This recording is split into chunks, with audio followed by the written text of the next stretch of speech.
Previous video we just mentioned that the typical way of building the solar cabinet we have problems, and remember that we have a customer that has a cabinet built outside and on the top has some rusting problems.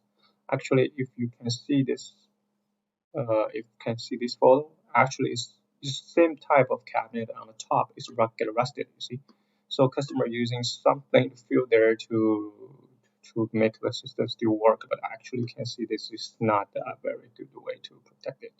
So especially in some area that is very high humidity and very hot with a lot of rain, you must be very careful because the solar system will last many years in a rural area, and the rusting problem will gradually make your system broken or something. And in the end, if imagine that if you have to change the whole system in a rural area, what's the cost, right? And on the other hand, you can see that the inside is a little bit, it's chaos right now.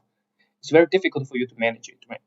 At the beginning, probably it's very organized, but many years later, maybe you use one engineer to manage the system. Later, you change another engineer, and that engineer is not very familiar with the whole system. On the other hand, probably there's something broken. You have to change something.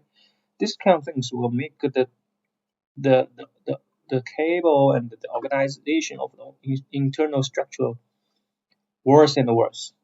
So so you can see this in the end, a system like this, it's very difficult for you to give maintenance and for troubleshooting. Then we can see this is another example. It's the whole same system. Okay, so you can see that our customer built, built, this is this is the top of the cabinet and it has a rusting problem, right? So our customer using cement to fill it. This is really not the good choice. So we have to be careful that every time we deploy a solar system in a rural area, we are expecting it to work many years. But if your system is not strong enough, the time lasts many years later. We'll have a lot of things happen. So this is what happened here. And you can see the rusting problem inside. I don't think it's a good idea, right?